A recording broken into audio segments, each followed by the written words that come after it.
Explorando o livro de Atos, o Espírito Santo. Avanço evangelístico. Um dos momentos decisivos no livro de Atos é a dramática história de Pedro e Cornélio, centurião romano.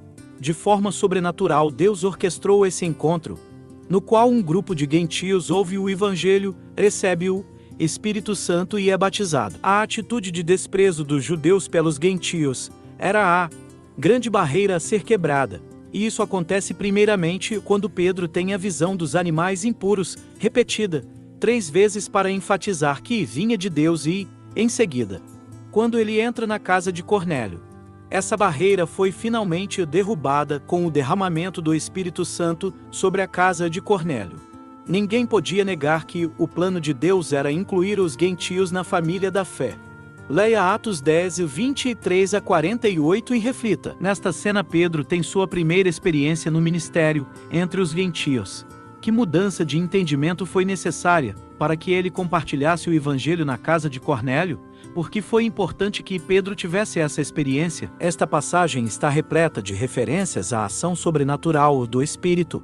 As visões de Cornélio e Pedro, Jesus sendo ungido com o Espírito em seu batismo, ministério de cura e libertação de Jesus, ressurreição de Jesus, Pentecoste gentio e avanço evangelístico. O que isso revela sobre o papel do Espírito Santo na obra missionária de Jesus. O avanço evangelístico descrito nesta passagem repete o padrão dos que ocorreram anteriormente em Jerusalém, Atos 2, 37 a 41, 44, em Samaria, Atos 8, 4 a 25 e na vida de um oficial etíope, Atos 8, 26 a 40. Todos esses eventos são sinais da presença e do poder do Espírito. Quais são os exemplos contemporâneos do poderoso mover do Espírito que conduz as pessoas a Jesus? Onde você deseja ver avanços evangelísticos? Para que o Espírito Santo fale de forma sobrenatural aos incrédulos e os prepare para ouvir o Evangelho. Também para que o Espírito Santo remova barreiras na mente e atitudes dos cristãos em relação aos incrédulos. Se você está gostando do conteúdo, por favor, se inscreva, curte, comente e compartilhe. Até o S10, 23 a 48, Pedro os convidou a entrar e os hospedou. No dia seguinte, Pedro partiu com eles, e alguns dos irmãos de Jope o acompanharam. Um dia depois, chegaram a Cesareia. Cornélio os esperava, com os parentes e amigos mais íntimos que ele havia convidado. Quando Pedro ia entrando na casa, Cornélio dirigiu-se a ele e prostrou-se aos seus pés, adorando-o. Pedro, porém, o fez levantar-se, dizendo: Levante-se, eu sou apenas um homem como você. Conversando com ele, Pedro entrou e encontrou muitas pessoas reunidas ali. Ele lhes disse: Vocês sabem muito bem que é contra a nossa lei um judeu associar-se a um gentio ou mesmo visitá-lo. Entretanto, Deus me mostrou que eu não devo chamar nenhum homem de impuro ou imundo. Por isso, quando fui procurado, vim sem nenhuma objeção. Posso perguntar por que vocês me mandaram buscar? Cornélio respondeu: Há 3 dias, a esta mesma hora, às 3 da tarde, eu orava na minha casa. De repente, um homem se pôs de pé diante de mim em roupas resplandecentes e disse: Cornélio, Deus ouviu a sua oração e lembrou-se das suas esmolas. Mande alguém a Jope buscar Simão, chamado Pedro.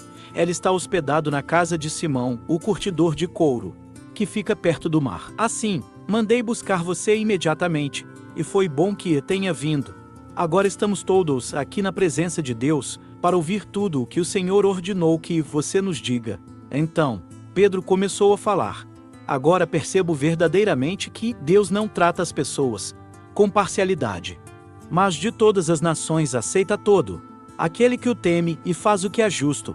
Vocês conhecem a mensagem enviada por Deus ao povo de Israel, que fala das boas novas de paz por meio de Jesus Cristo, Senhor de todos. Sabem o que aconteceu em toda a Judeia, começando na Galileia, depois do batismo que João pregou, como Deus ungiu Jesus de Nazaré com o Espírito Santo e com poder, e como ele andou por toda parte fazendo o bem e curando todos os oprimidos pelo diabo, porque Deus estava com ele.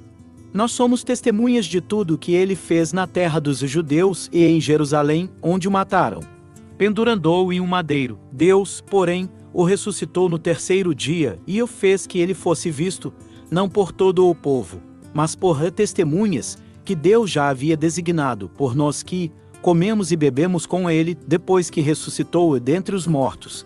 Ele nos mandou pregar ao povo e testemunhar que foi a ele que Deus constituiu juiz de vivos e de mortos. Todos os profetas dão testemunho dele, de que todo aquele que nele crer recebe o perdão dos pecados por meio do seu nome. Enquanto Pedro ainda falava estas palavras, o Espírito Santo desceu sobre todos os que ouviam a mensagem. Os crentes que eram da circuncisão, que vieram com Pedro, ficaram admirados de que o dom do Espírito Santo fosse derramado também sobre os gentios, pois os ouviam falar em línguas e exaltar a Deus. A seguir, Pedro disse: Pode alguém negar a água, impedindo que estes sejam batizados? Eles receberam o Espírito Santo como nós. Então, ordenou que fossem batizados em nome de Jesus Cristo. Depois, pediram a Pedro que ficasse com eles por alguns dias. Se você está gostando do conteúdo, por favor, se inscreva, curte, comente e compartilhe.